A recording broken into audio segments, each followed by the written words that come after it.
Hello, ladies and gentlemen, and welcome to another episode of the Absolutely Not podcast. I'm so excited right now to have such a hot blonde with me today, but also it's so wild the tangled webs we weave. Oh, yes. We grew up down the street from each other, really had no idea until later on we became internet friends. Ladies and gentlemen, please welcome to the podcast, Kelly Stafford. Kelly, how are you? Oh, I'm hanging in there. Yeah. Good to be back home. Good to be back home. I was at our country club the other day. I say ours, the one that, we grew up at, and your parents were sitting and having dinner right next to me. And I love your mom because she's like my mom, a tiny, petite, wiry redhead who just, you can hear her coming a mile away. Always. Yeah. Yes. When I'm home, it's like, can I get a word in? I don't know. But yeah, it's the fire that I love that I got from her that also like, I don't know. I feel like people love that. No, they absolutely love it. Your mom is, to me, and okay, let me back up a little bit. So people don't know, we grew up maybe 8 houses down from each other. That's so crazy. It's so crazy. You went to Georgia. I went to Ole Miss. You went to my rival private school here in Atlanta. Yep. You were a huge cheerleader at the University of Georgia, and we were on the swim team together. And your mom one day, I'll never forget this. This podcast is about you, but one day I was a kid on the Barracuda swim team where I would have like 6 chocolate chip cookies and be like chugging an Arnold Palmer before my heat. And I'll never forget your mom was trying to find me, and she was like, "Where is Heather? Heat number 4 is coming up." And I have like cookie dough running down my face, and I'm like choking on a lemonade, and she was like, "You got to do the 50 butterfly, get in the pool." And I remember that was my first interaction with your mom, and I was like, I fucked up. No. I fucked up. I have disappointed the Barracuda swim team. Well, first off, I think it's unfair that they leave all the food out for all of us just to pick at. I mean, Thank you. Yeah, you're welcome. Because and their food, for some reason, their chicken fingers and their fries are insane. Insane. So when you can't find the kids, they're all at the food table. Thank you. There's that. But my mom was a physical education teacher, and she would take a microphone and scream into it. And I was like, the point of a microphone is you don't have to scream. I'd be sitting, and I went to private school, so she taught at public school, and I would go and visit, and I would just cower in the corner because she'd be screaming, "Jermaine, pull your pants up!" And I'm going, oh my God. But she is still honestly the same, because now my dad can't hear, so she's got to yell. So there's that. Perfect. Yeah. There you go. There you Yeah. go. Wait, this is such a small blast from the past. And then I moved back into my childhood home. So I see your parents all the time. And now it's such a small world. But let's get into like your life. You're an incredible podcaster. You're a wag. You're a mom of 4 girls. Yeah. That's insane. Yeah. How are you? Let's do a wellness check on you, Kelly. How are you today? I appreciate you asking, because no one ever asks. I know. Are we okay? I don't know. I literally got here, and I'm, when moms leave their kids, they're like, oh, I just miss them so much. And I got a text from Matthew when he's like, do you want to FaceTime with the girls? I was like, I'm not ready. No. I'm still tired. You're like, mommy's in timeout. I mean, and I love them so much, obviously, but it's good to get away every now and then. Yeah. And so he's holding down the fort right now in LA. He is. Yeah. I mean, like when he's at work, we have someone come in and help us out. But for the most part, he holds it down. He loves being a dad. And I like being a mom, but he really loves being a dad. Do you understand how many women come on this podcast who are moms and they're like, for an hour, I get to just sit in the quiet. And I'm like, gosh. well, I'm yapping. But I mean, listen, we all need a break. So give yourself some grace. You're doing a lot. You're running, your Shempire.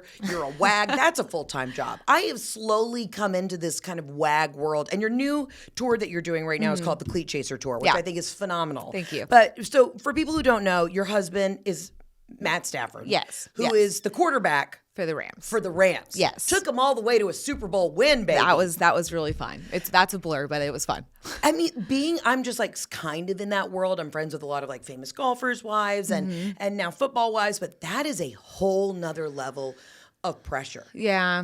And honestly, going to LA from Michigan, the amount of pressure that was it. And are you in the circle with Sean McVay too? Like, I feel like the private school circle kind of ran. Yeah, I'm like adjacent.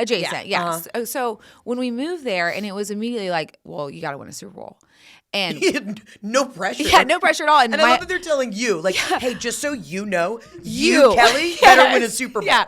So here I am. I'm like, okay, well, what can I do to help? And that's where it kind of gets a little blurry. It just became, what is it going to take? Also, the poor guy, I'm going, he hasn't And not his fault, but he hasn't won a playoff game in his whole career. He's been in it for 12 years at this point. This is his 13th year. I'm going, and now we come to a new team, new offense, new everything. Right. And are expected to, are expected to win a Super Bowl. So, and we have 4 little ones right now. I'm going, but you know what? Glad we did it. Glad he asked for the trade in the end. I do, LA is a different beast, as you know. Yeah. Especially being from the South. Yeah. I was very, very nervous to move out there.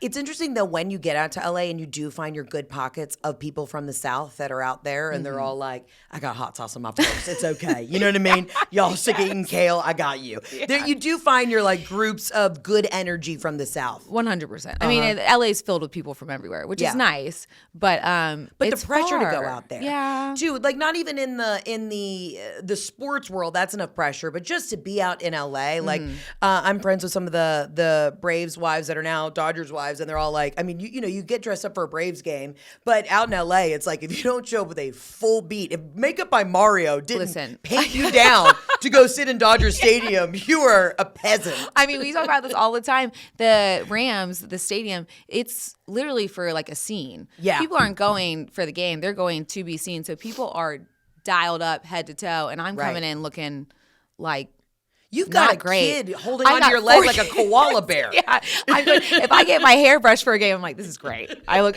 fantastic. So it's funny to. I mean, it's different. It's different, but it's kind of nice to also get out of Georgia. Yeah. Moving to Michigan, I never thought I would do. I never thought I would leave Georgia. Right. I was one of those I'm gonna. Well, you were a Georgia Bulldog. Let's back up real quick because people don't know you were a cheerleader for the Georgia Bulldogs. I was. Oh, yes, I was. What kind of pressure was that like? I mean, honestly, it wasn't really. I did it just for fun. Yeah. I really wanted to play basketball, but, I'm really short, and I wasn't that good, so that didn't really work. But I knew I wanted to go to Georgia. And funny, I told my mom, I remember getting in, and that was a long shot. I didn't even apply. They were like, honey, we saw the SAT scores. It's not going to be, it's not going well for you. Honestly, I think they got my application mixed up with somebody else's. But I got the admissions letter, and I remember walking up to my mom. She's napping. I go, Mom, I got into Georgia. And she was like, what? What do you mean you got in? And I was like, I got in. She goes, no, you didn't. I was like, okay, well, yes, I did. It's Georgia State. You did not get into Georgia. Like, are you sure you applied to Georgia Southern? Which one are you talking about? Right. So that was a surprise. But I cheered. I mean, it was fun. I didn't stick it through all 4 years because I ended up moving to Michigan. But it was nice to have a good view of the game. I don't know. Yeah. And you met Matt at UGA. I did, yeah. And I'm sure you told the story a million times, so it's okay. I'm sure it's exhausting getting into it, but was it love at first sight? What was the connection? I mean, what a iconic American story, right? Yes. That is, all you need is the golden retriever to mix it in, and you guys are the perfect American family. Well, this is funny because this is where the Cleat Chaser tour kind of came up, where the name came from. But I literally fell for him very quickly. Right. And he is gorgeous. I mean, he was a little chubby, little cute one. Yeah. But he was just witty and fun, and I fell for him very quickly. But it didn't go both ways. He was like, I'm not ready for a relationship. Da, da, da. And I was not the person that. I was a relationship person. So I was like, all right, well then we'll see what happens. Later. Turns out later, we ended up finding ourselves again or finding each other. But in the middle of all that was a lot of chaos. Yeah. A lot of back and forth, a lot of love-hate situation. Yeah. So it wasn't as perfect as people wanted to make it. But any relationship that ends up being worth it is there were some points where you're like, I wanted to murder you for the first quarter of our relationship. Yeah. And I always tell him we had to go through all that. That's what got us to where we are. Because if we didn't, if we tried at the beginning, no chance it would have worked. You know what I mean? So can I tell you how many guys I dated in college that I thought was my boyfriend, and then I come to find out they never once thought that I was their girlfriend. I used to blame it on them, and now I'm like, no, bitch, it was on you. Nobody at any point actually thought that we were dating. So I hear that. I feel like it's very college. That's very college. And also imagine the pressure, right? You're a student athlete, but he's also the quarterback of and also SEC. If people, I know. I have worldwide listeners, but people don't understand this very specific area where we grew up and where we went to school. It's another level of pressure. Yes. And I will say, I was actually telling Kira this, who's from California, my producer, but it is all about college football in the South. Yeah. pro is kind of secondary to college. So the pressure of being the Georgia quarterback, I mean, I could only imagine. Yeah. And also when my parents found out that I was going home with him, they immediately called me home and said, we need to talk right now. Really? Oh yeah, they were not pleased. Well, they just were like, what choices are we making right now? Did your mom show up to Athens with a megaphone with her like red hair out the Mercedes window, like, Kelly, get in the car. Yeah. Put your pants on. You know what?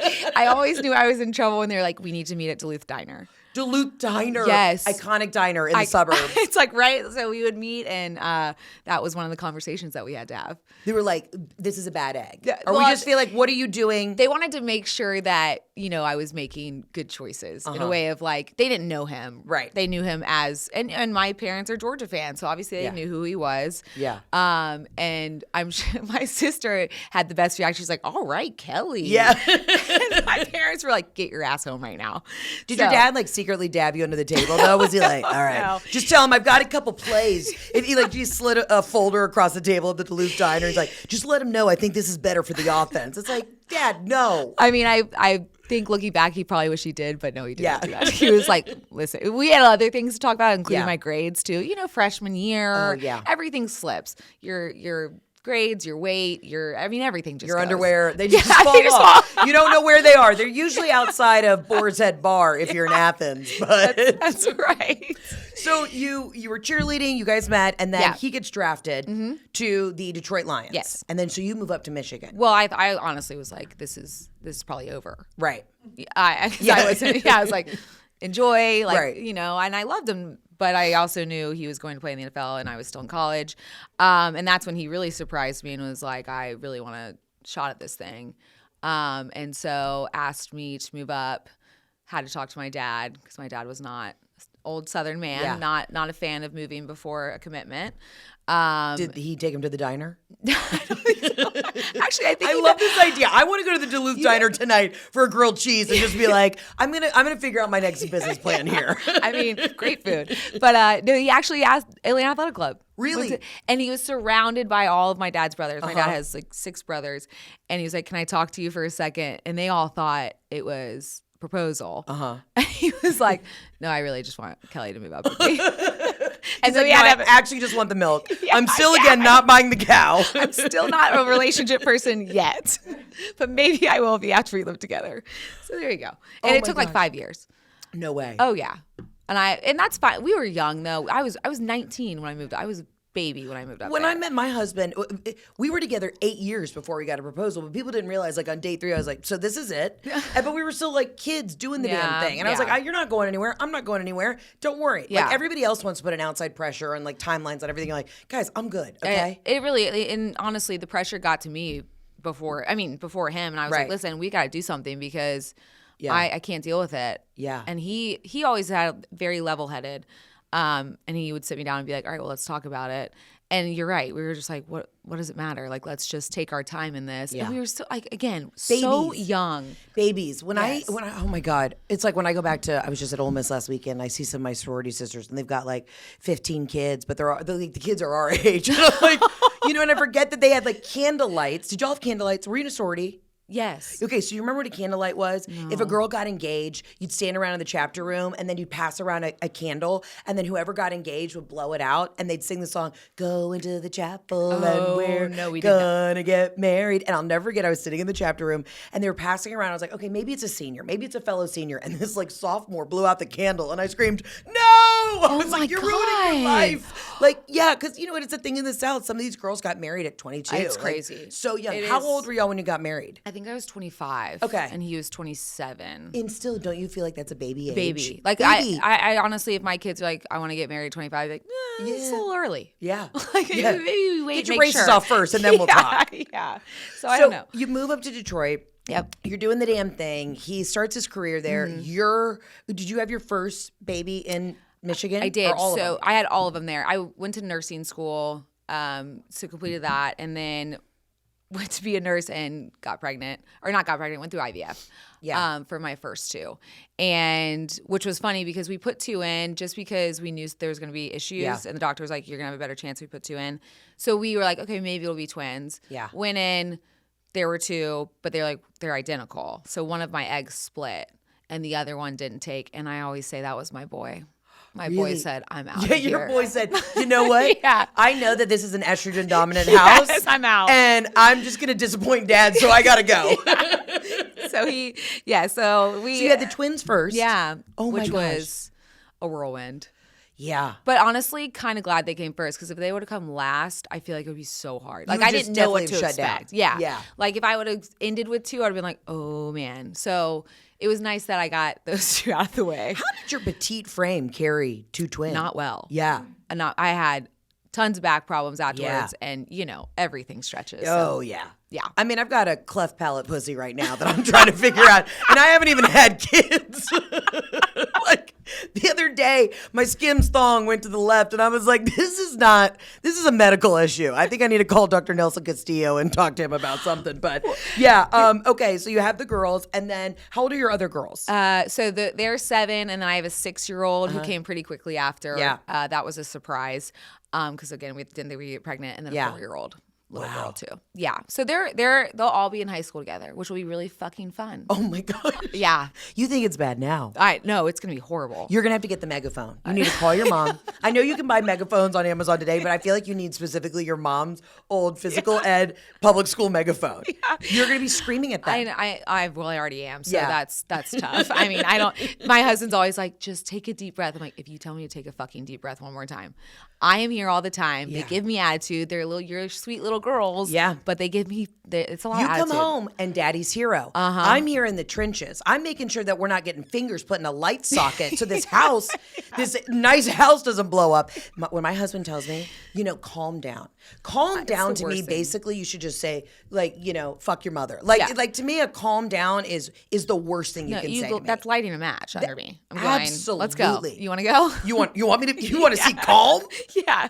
Are you the kind of person when you get fired up, do you get even more fiery or do you kind of shut down? Because I'm a shut down. No, I get fiery. Okay. I get mad. He shuts down, I would say. Like we're opposites in that. But if I'm mad, I'm mad. And honestly, with the girls, it's the same way, which is not good. Like I do need to go down.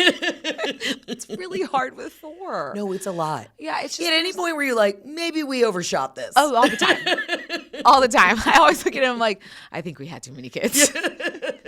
There's a lot of that. But our 4th, I will tell you, she's got so much personality. Yeah. She has this one dance move that when Matthew drops her off at school, it is the same dance move every time. The other day, she gets dropped off. He's always like, Tyler, are you good? She stands up. She goes, can I stand up? Yeah.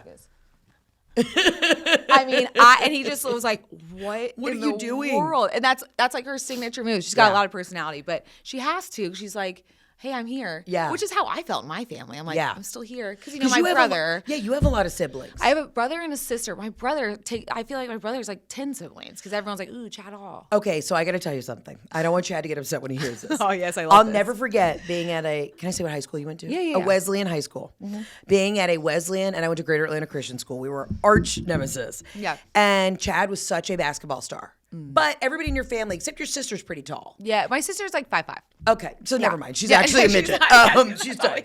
So your brother was a short guy, but an incredible basketball player. Yes. And all the seniors at my high school started a chant, Chad Hall's a hobbit, because we were trying to throw him off while he was doing some penalty shots. And I'll never forget, that dean, the headmaster of Wesleyan came over and was screaming like, that is disrespectful. And we were like, it's the game of private school basketball. Yeah. You will let us say what we want to say. And I'll never forget, in high school, we used to chant that at the games. It was like, every time he dribbled the ball, I feel like it would be like, hobbit. Yeah. Hobbit. And he was the point guard, so it was like, hobbit. I mean, I found it very comical because in my house, I was the one that was getting picked on, so I was glad that he was getting picked on. So. Yeah, it was about, because if he was getting all this glory on the other side of sports, you were the real athlete. Let's talk about that because people don't realize how hard cheerleading was. I was captain of the squad in 8th grade, got kicked off the team JV. It was a whole scandal, but it wasn't cool anymore. After that, at our school, it was like not cool. But I was a base, obviously. Firm foundation. Okay. And I mean, I had to see a chiropractor at like 13 because I had thin women falling on me every day. Were you a fly? I was a fly. Yes, I was a fly. Yeah. Did you ever break anything? Did you ever Never broke anything. That's good. I mean, I'm built like an ox. You know what I mean? I would do 2-person stunts though. No. I was doing college level stunts and I would hold a girl. You were underneath it all. I was underneath it all. No. It would just be me. one-handed holding girls up. And my mom was like, no wonder you can't get a date to homecoming. Like, Heather, no guy is going to ask you out when you're like, let's go, Kayla. Like, no one is ever going to ask me out. I mean, if I'm being honest, Matthew was like, should we, like, they did cheer for a year, my little girls, and they were so cute, so tiny. And now they're in gymnastics. So he was like, should we, like, keep them in cheer? And I was like, no. And he was like, why? I go, because if they have any of your genes, they'll be on the bottom, and you don't want them on the bottom. It is where all the injuries happen. It's where all the injuries they happen. Break their noses and they do all that. And like, what is it worth? Why? And Matthew must feel a little relieved that, I mean, obviously he's such a great girl dad, but he must feel relieved that he doesn't have the pressure of having a son to like put him in football. Yeah, he didn't want a boy.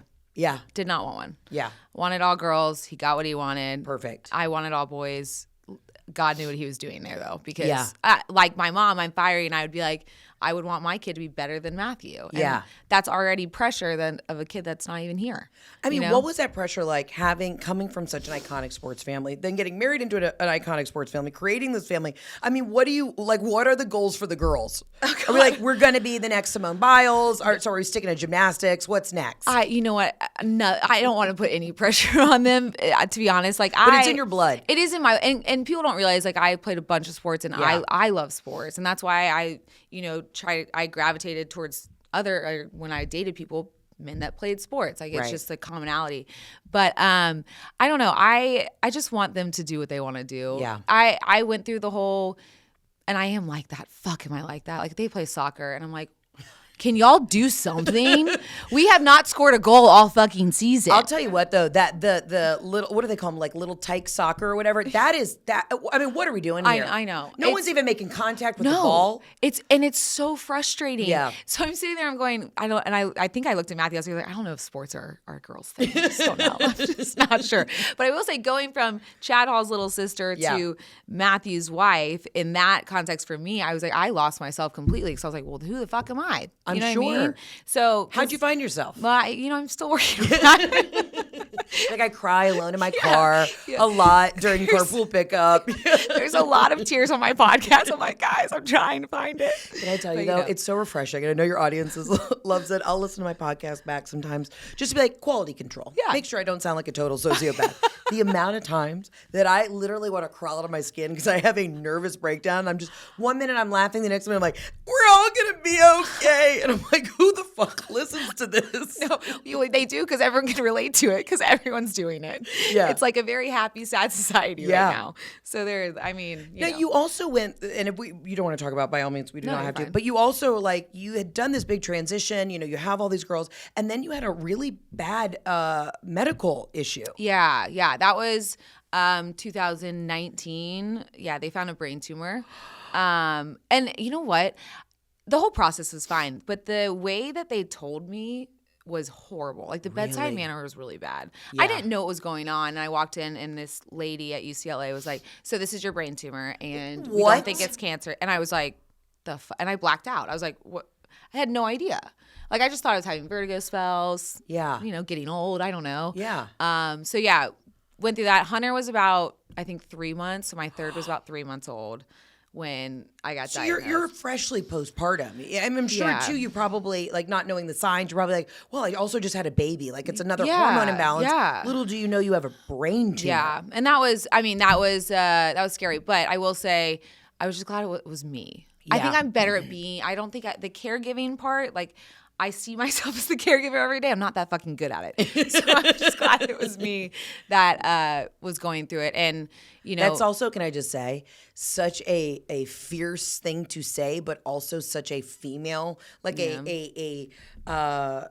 I don't even know, like an animalistic way for a woman to feel. It's like, I know I can handle it, but I know the people around me can't. Yeah. So you're like, I'd rather take on the burden because I know at the end of the day I can handle it. Yeah. And I will say, like just females tend to take care of themselves too, in a way of like, if we're hurting, we figure it out. We don't need anyone else. Right. But say if it was obviously one of my children, they would need a lot. Matthew probably need a lot. The men need the most. Whether it's a tumor or it's a paper cut. It's like, how the fuck have you survived on this planet alone thus far? I know. And I always say I became a nurse because I had to take care of Matthew with all of his injuries. Like, that is why God put me through nursing school, because really I didn't use it. Like, I worked for a plastic surgeon for a hot second. Yeah. And then I had kids and never went back. And so now that's what I use it on, is him. What was so you find out you have this horrible bedside manner. They're like, hey, you've got a brain tumor. Then what happened next? Well, Matthew kind of took the head of, kind of the doctors and stuff and finding the best out there to see our options. Right. Which, that's tough. I don't like having options. Yeah. But I'm also, it was either like watch it grow and see if, I could handle it, or radiate it to see if it'll shrink, or take it out. And you know what? I'm not a person that can live knowing that there's something growing that's not supposed to be there. So I immediately just take it out. And Matthew was kind of against it. Yeah. Just because he was like, that's huge. So there's a huge risk. Yeah. And there were risks going into it with like my hearing and some of my facial nerves and balance. But he did an incredible job during that whole thing. Honestly, I don't think I would have gotten through it without him. So we ended up, I was like, I just want to take it out. Luckily, the person that was really good at these surgeries was in Michigan, in our backyard. So at U of M. That's a God thing right there. And another God thing, which is so crazy to me, is he had written a paper about an artery that was sitting in the wrong place in someone's head that he cut into. And turns out when he cut into mine, same thing. So it was the second time he'd ever seen it. So then, do they think that that's why the tumor had grown, because the artery was in the wrong place? I don't think so. Okay. I don't think that's why. It's just...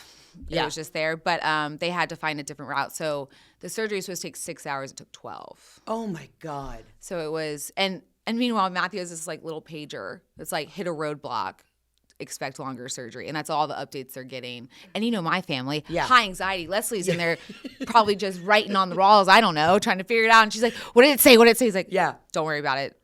Didn't say much, but she's okay. Right. So he had to deal with that. Oh, my God. Again, that's why I'm also glad it was me. Yeah. Listen, I'm going in for like a minor plastic surgery soon, and I'm literally like, I don't know if my family, I'm like, I think I need to hire outside nursing. I'm like, I don't know if anybody can, I just don't know. The whole family may shut down. You know what I mean? I know. Yeah. And they did. And my brother was there, and he is such like a kind-hearted guy, and him being there kind of gave me a little anxiety because I felt his nerves. Yeah. Like, Matthew's so like calm and cool and collected, and before I was going in, I could feel my brother's like just like anxiety with it. I mean, little sister, all that, but But how do you even? You go through this like harrowing life experience, and then on top of that, you've got a 3-month-old, you have twin girls, and then what is the physical recovery? I mean, your brain has been cut open. Yeah. So, and I'm sorry if this is traumatizing or triggering. It's not. Just be like, it's not. It's actually I don't mind revisiting it because it reminds me like of what I went through and where we are now. Right. But when I had it, it was sitting on my balance nerve. So when they cut it out, they also cut my balance nerve on this side. So my brain had to learn how to just rely on one side of my head. Okay. If that makes sense. Yes. And so I couldn't walk. I couldn't sit up because my balance was completely thrown off. Right. So Matthew said, when he came in, so surgery was a couple months later. So I think Hunter was like 6 months at this point. And he said when he came in the first night, Hunter could sit up way better than I could. Like I was just like, I was, tossing and turning and falling off the bed, and nurses were trying to get me to sit up, but I was getting sick because I was spinning. And so relearning like walking, going upstairs, stuff like that. It took a long time. Yeah. And that was hard. I couldn't have my kids around, which that killed me. Yeah. I think they were gone for 2 weeks after my surgery, and finally, slowly we brought them back in. But the doctors didn't want anything running around my feet because you could trip over them. And, and it's you just don't know how to walk at this point. Yeah. So we'll send them to grandma and grandpa's. Yeah. So it was. It was tough, but again, like I always say, looking back, it helped my marriage. Yeah. It helped just like our family unit in a way. Mm-hmm. So I'm grateful for it.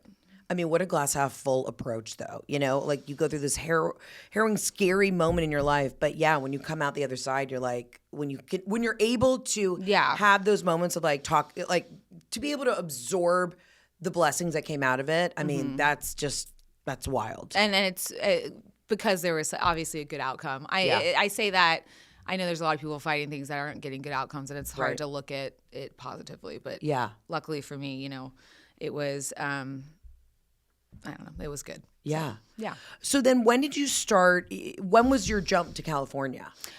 Were you already living in LA at the time? No, you mean with the brain? Yeah. No, so that was 2019. We left 2021. Okay. Like after COVID. Yeah. Oh, God. I know. Like looking back at that, I'm like, whew. Doesn't it feel like it was 40 years ago and also we're still in it? Like there are days where I'm like, what is time and space? I know. Like coming back here, because we spent a lot of COVID here, it's like triggering. I'm like, oh yeah, we were stuck in that. And I was pregnant with my fourth with 3 under 2 and couldn't leave my house. I was like, all I wanted to do was get drunk. Yeah. Girl, you should have called me. I was down the street. Also, can I tell you, and this is not giving away like your family's address. Do you know the people who owned the house before your parents? Do you know that the woman is in jail because she murdered a Google exec? Wait, you don't even know this. And we can cut this out if that we'll Google. I don't think this will give away where you live. So the people who bought your family house though, or who had the family house before you, their daughter. Wait. The house we're in? The house your parents are in. Oh shit. The house your parents are in, this crazy young girl used to live in it. And I would go jogging in the neighborhood. And she opened the door one day when she called me a slut all the time. I was like, there's something wrong with that girl. World? Yeah. And she ended up murdering. Ended up being a high-end escort. And she ended up murdering a Google exec. He met her on like seeking arrangements. She went on his yacht. She did not know that the yacht had cameras on it. No. She shot him up with like either fentanyl or heroin, watched him die, left the boat, and this bitch is in prison. Oh. And that's the house your parents bought.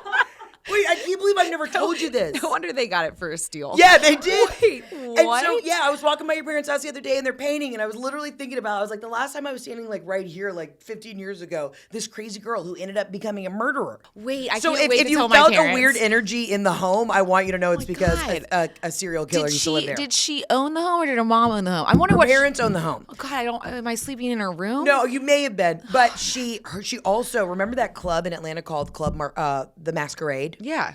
We used to go see like Blink-182 concerts there. So she was dating the guy who owned the Masquerade. And the reason they were able to connect all the crimes to her is because she also did the same thing to him. They thought he had a drug overdose, but apparently she was involved. Holy shit. Yeah, girl. I'm not like a serial killer. Yeah. So I'm just saying, I know y'all are redoing the house right now because I was spying the other day, but just make sure, maybe do some sage in there too. If I go on a random serial killing rampage, it's because I stayed in the house and I got these weird vibes. Yeah. It's not my fault. There's a lot of weird shit that's happened in our neighborhood. How any of us have survived. Were you living in the neighborhood when T-Pain was down the street? Yes, I was. Yeah. We tried to invite him to we did too. My dad used to go smoke weed with him sometime. Damn. Yeah, my dad sold weed to everybody in the neighborhood. Oh, yeah. Oh, yeah. shit. Yeah, good times. Oh, fuck. Yeah. We missed out on that one. We missed out on that one. I didn't know that. Damn. Okay, wait. So I don't know why I decided to spring that information on you. Okay, because you were talking about living in the house in Georgia. Yeah. You were recovering from everything. And then when do you guys get the phone call? It's like, all right, now we're going to California. Well, we were in Mexico after the COVID season. Yeah. And Matthew had asked for a trade just because they knew they were going to redo the whole coaching staff and all that. And ran into a bunch of football players down there because everyone goes to Cabo afterwards because it's the only warm place to get away, whatever. And there was a ton of football people down there, including Sean McVay, who is the head coach for the Rams. Wow. And, next thing we know, we are a LA Ram. We are. No, you are. We are LA Ram. It's a team sport. Thank you. I'm sorry, I'm losing. And that was very surprising. I remember calling my mom and telling her, and she was like, "Oh, you're gonna be so far away." That's all she could think about. That's all they do, though. You were far away, but can I tell you the guilt, the travel guilt that my mother still gives me? I'm like, I am almost 40 and still live with you, and she's like, "Oh, you going to Cincinnati to do shows? Fine, leave me in the dust. Forget about me." I'm like, "Mom, what the drama? I have to go to work. You can come with me." She's like, "I'm not going to Cincinnati." So I'm like, "Well, then don't get angry. I got to go to Cincinnati." It's like, my dad's always like, "Why don't you ever bring the girls and come visit?" I go, "What? Why don't you? It's one of you to come visit me. 12 of us. Yeah. Like, you get on a plane. Yeah. We've got warm weather, okay? Exactly. I'm like, why do you want to come to LA? He's like, it's just a really far flight. I go, okay, then I'll just take me and my 4 daughters the far flight that are miserable on planes. That sounds great. So wonderful. That's the other thing. And go to the serial killer house. And then go to the serial killer house. and then go up to our country club where literally it's like, oh my God. Do they still pour the dye in the pool? Do you know? Oh, I don't even, the dye in the pool. Do you remember that? Do you remember the cheer? You don't remember the cheer? I remember at 4th of July, we greased up watermelons and we all had to grab them in the pool. And it was like all the dads would do it. And my dad is wasn't like a rest in peace guy, was a very hefty Southern guy. And he would like chug a Diet Coke, slam it on the bar and be like, I'm getting in the pool for the watermelon to like wrestling match. And he would win every year. And I was like, I don't know if this should be our club claim to fame. Because it's like, I was already a beefy kid. My dad's beefy. I was like, I don't know if we want this reputation. Wait, the dye in the pool. You don't remember we would stand on the diving boards yes. before meets. Wait, yes. I do now remember. No chance they still do that. Or do they? No chance they still do that. No, because you know you got some granola mommy who's like, red dye, you know. Yeah, we can't do it. That's right. Meanwhile, we're eating Cisco chicken tenders like it's the last day on earth. And the ranch there is like superb. I know. It's not, I don't know what it is. It's either. not Hidden Valley. No, I don't think it's like a Marie's. It's not like the ranch. Heinz either. Because sometimes you get the Heinz. I know. It's so good. It's so good. I don't have kids yet, but I just say like even if country clubs don't exist in like 10 years, I just want some sort of club experience for my children. So LA doesn't have them. They don't. It kills me. They just have fancy golf courses that allow like 3 people to go, and it's bizarre. Yeah, and to be honest, I grew up at Atlanta Athletic Club. Like my mom would drop me off on Saturdays and be like, figure it out. Oh, they would drop you off at 6 a.m. Yeah, you do swim practice. Yeah. And then I was the last one picked up at like 11 p.m. The sun was still out, and I would be eating an ice cream sandwich on the curb, and they're like, we've locked the doors. And I'm like, I literally live 30 feet away. I could walk home, but it's on a major highway, so I won't. Yeah. I mean, but like, how fun. It's like safe, independent. Yeah. But I don't know. There's nothing like that where we are, though. Nothing. Yeah. So try to keep it, close to AC if you can. Yeah, I mean, honestly, I never thought I'd be back in Atlanta, but there are moments where I'm like, I kind of also love it. You know? You leave, like coming home, I was really excited. I've missed it. Yeah. But I could also see like getting tired of it after, some time. I know my husband would. Yeah. I got a lot of family. Yeah. That's great. That's great. But a really big family. Yeah. And we'd be going to everything. Oh, and all the sporting events. Yeah, it's too much. Yeah. The kids' sporting events, I get invited to a lot of them now, and I'll go to like my, my pseudo nieces and nephews. I'll go to the events, but then some days I just want to sit my girlfriend's side and be like, "There's no potential there. No. Like we need to switch sports. We need to switch like dance, ballet. It's not for your girls. We need to think of let's pivot because I'm a realist. I'm like we need to be writing down the goals, but this is not ballet. Is not her thing. You know. I mean, that's like every sport I'm trying with my kids. I'm like, that's not it. I don't. That's not it. That's not it either. I just don't know. So let's talk about you, though. I'm sorry. I'm really throwing. Right. We're all over the place. I can't believe I told you a murderer lives in your family home. I'll send you the articles. There's a Dateline. There's like a 2020 thing about it. Literally cannot wait to tell my parents. Yeah. I got to meet them for a drink at the club, and I'll tell them. But when did you start your podcast? Right when I moved to LA. Yeah. So I literally, like I was saying, I was like, I don't know who I am. I'm like, we're in Detroit. We're in Atlanta. Now we're going to LA. I'm like, I'm a mom. I was a nurse. I'm not a nurse anymore. So like, what can I do? What can I do that I would enjoy for myself? Right. And so I literally like joked around about it and did it in our like guest room. And then got a call. Off. Yeah, got a call, and that year was great. Yeah. Because that was Super Bowl year, and that was really fun. Didn't get paid a dime. But you didn't get paid a dime? No. The Super Bowl year? The Super Bowl year. I worked for somebody who didn't pay me. Who are they? Okay, I'm obsessed with Mark Cuban, and Mark Cuban has this woman that has never paid, stole like $80,000 from him, and he shouts her out all the time. So he shouted out, "Who didn't pay Kelly Stafford?" It's okay. You want to say it or no? No, okay. Probably not. All right, I like that. You know what? She's not litigious. I like that. Well, I like a non-litigious gal. I've already said it once, and it got blown up, so I don't use it. Okay, that's fine. That's fine. But we're thinking of you, sir or ma'am. We're thinking of you. Yes, we are. Okay. But yeah, so that year was really fun, and then kind of just evolved into I wanted to co-host. I didn't want to do it by myself anymore. It's a lot. It's a lot. And you know what? Like, how many stories do we need to hear about me failing at parenting? I mean, like, that just gets old.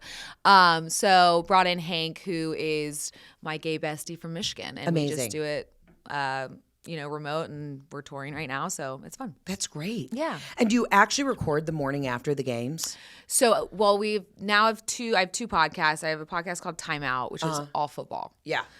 So I record that the day after the game. Yeah. Because, Taylor Swift has brought along this whole WAG thing, and people are very interested. Right. When really it's not that interesting. But if they want to learn about football, timeout's great because that's what I'm Smart. doing. If people want to learn about it and actually watch the game and understand it, here it is. Yeah. But the morning after, we usually tape on Tuesdays, and we talk about anything and everything. Yeah. Yeah. Love it. Yeah, which is fun.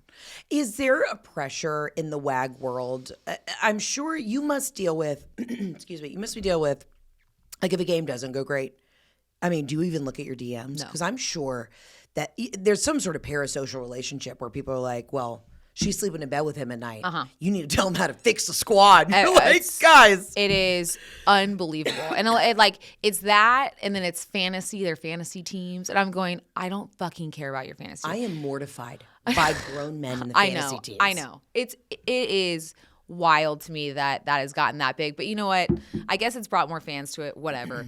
But people will just take whatever shots they want. I'm on my kids' posts, whatever. Wait, so whenever you there's post a bad like game, a dance recital photo, and they're it's like, tell Matt to get his head in the game. Yeah, whatever they want to say. It's fun. I hate society. I hate everyone. I always equally. say, I've never thought once in my life to go to someone's page and write something horrible. Never. How sad? I don't know. I saved the feel photos. For them. I saved the post. Yeah. And then I just go back and reference it and think to myself, I hate this person, but I never say it publicly. Yeah. It's very interesting. So yes, I get a lot of backlash for what my husband does or doesn't do on the field. Like if he plays great, it's all fun, which is nice, it's nice. But if he doesn't, then, whatever. It's the delusion for me. It's the absolute, and it's always from grown men too. It is. It's never from women, because women, I think, empathize, like women or whatever, or just like, great, now because the Rams lost, my husband's going to be a dick to me for 24 hours for no fucking reason. Yeah. But we deal with our shit silently. Yeah. It's the grown men.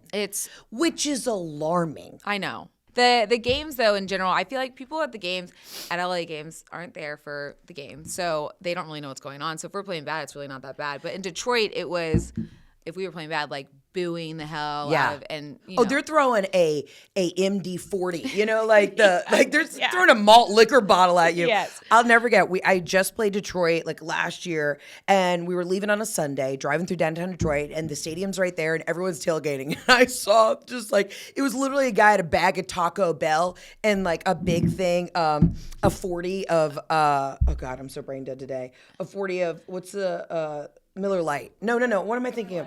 Just no. What's the champagne of beers? Miller Lite. Oh, is it Miller Lite?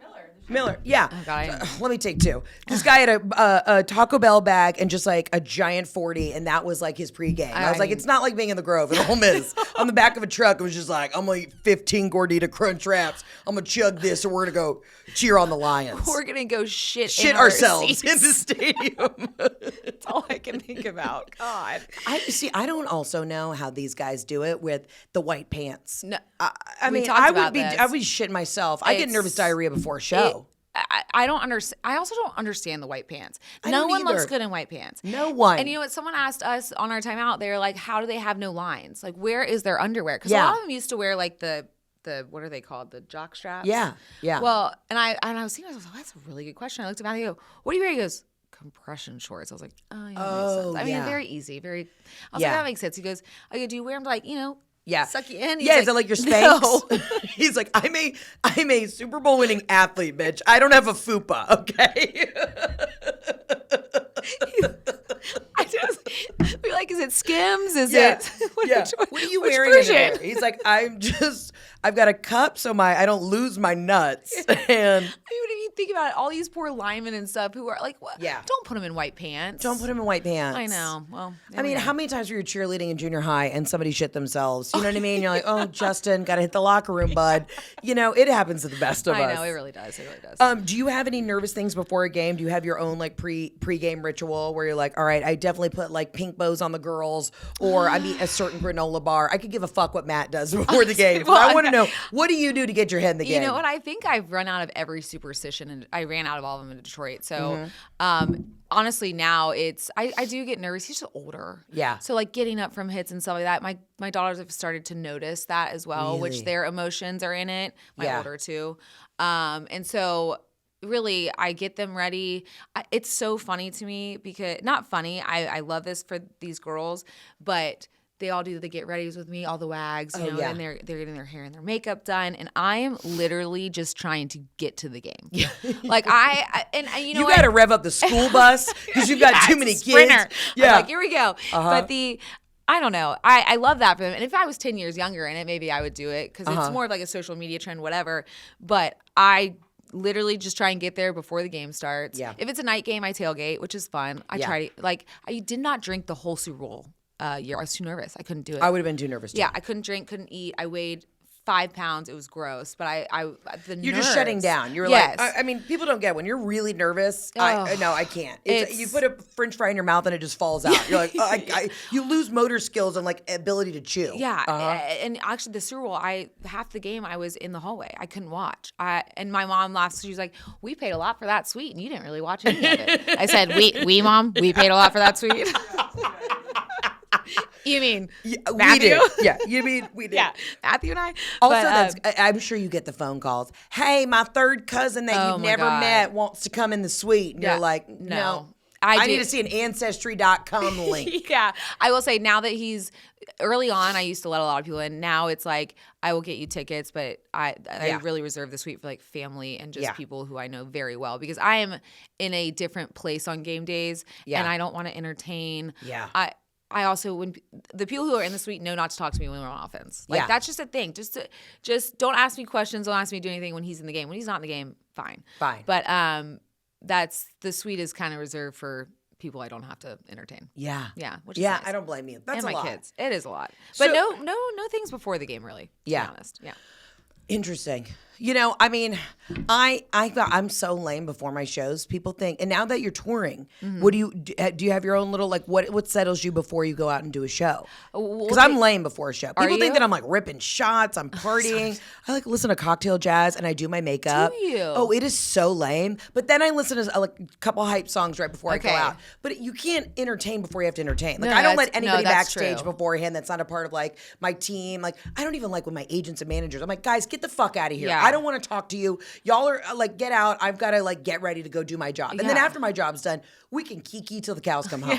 You know? Well, I feel like you are like a one-person show though. Yeah. At least Matthew, like before games, he has his team, whatever. Yeah. And with me, I have Hank, so we do take shots because honestly, and we don't have like a bit. We're just talking. Yeah, right. So it's a little easier. So we try to turn up before shows because I get nervous. This is the one thing that in my life where people are coming to see me and not somebody I'm related to in a way, like not related to Matthew, but you know what I mean. Yeah. I don't know. You guys kind of look like brother and sister. You're very cute. You very much so match. Oh goodness, please don't say that.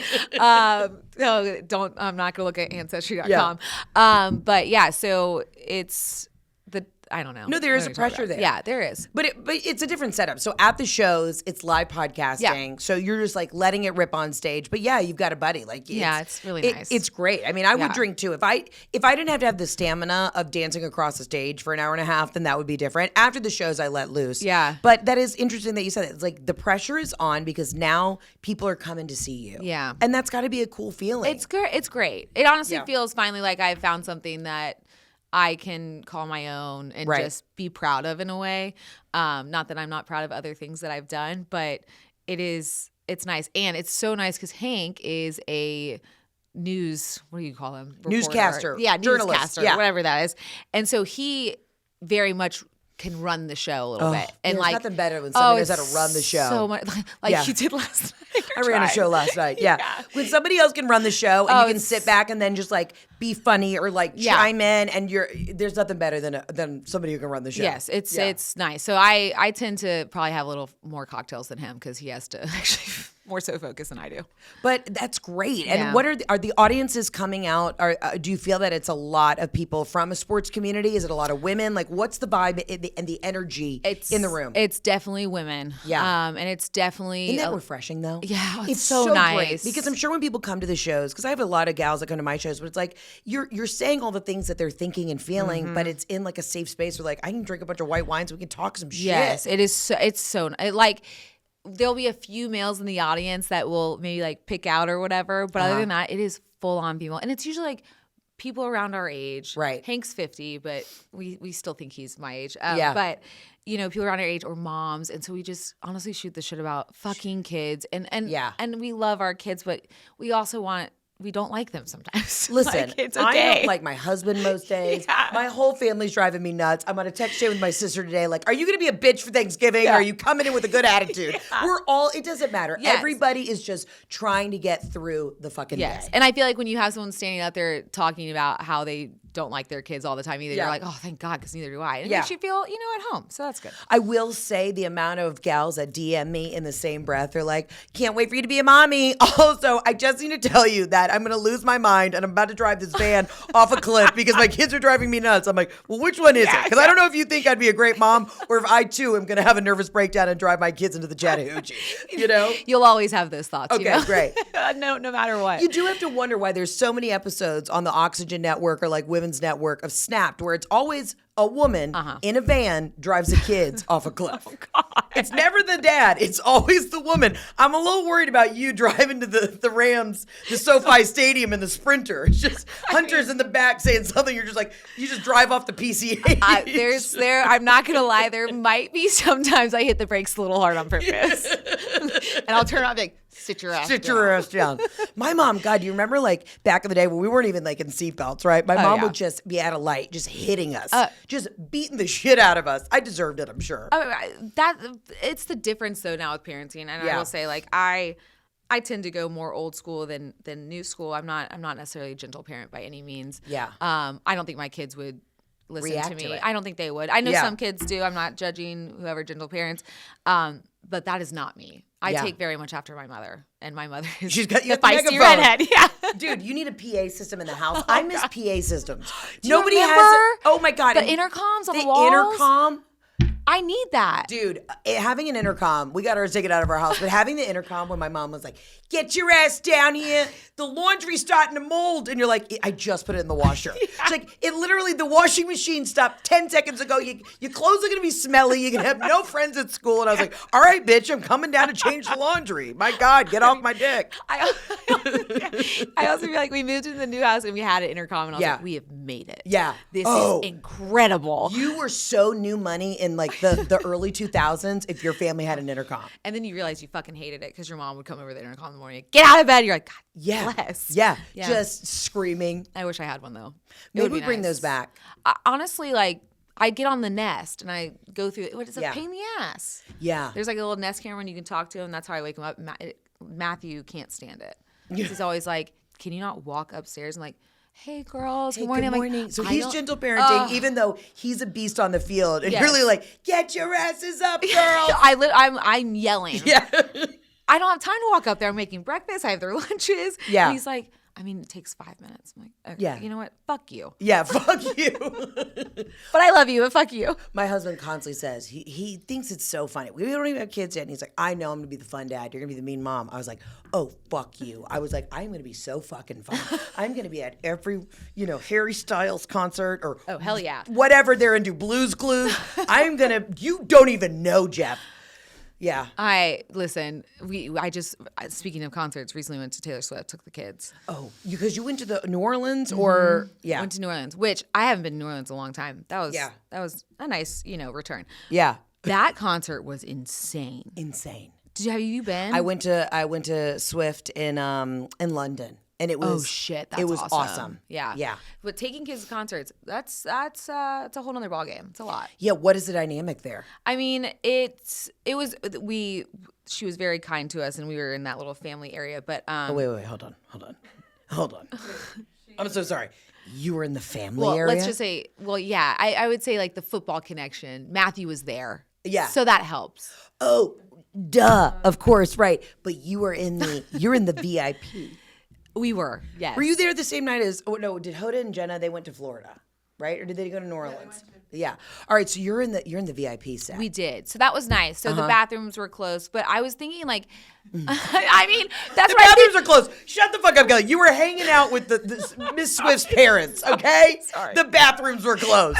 But thinking like a mom bringing her kids to a concert, bathrooms being closed are a big deal. It's a big deal. Like I was constantly going back and forth to the bathroom with all of them because Matthew, they're at an age where I don't want him going to the men's. So I would constantly take back and forth. So the bathrooms were closed. I'm sorry. No, this is great. This is also just the level. You're living at a different level. Okay, let me just tell you. I've said this on the podcast, but I just went to the Ole Miss Georgia game. I thought I had bought box seats from somebody.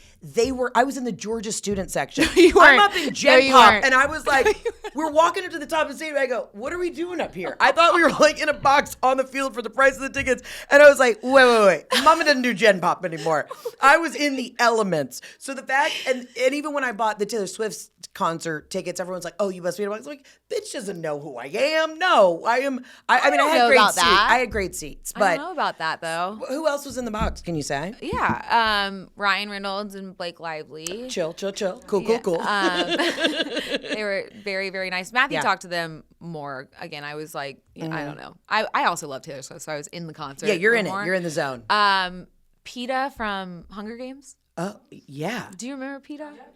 Yeah. Thank you. Yes. Sorry, I don't. He was okay. Adorable. And his mom, he brought his mom, her dad, who was very, very kind. Gave us a ton of like guitar picks. Yeah. So that was nice. Great. But yeah, it was. Honestly, it was insane. That concert's insane. But taking kids.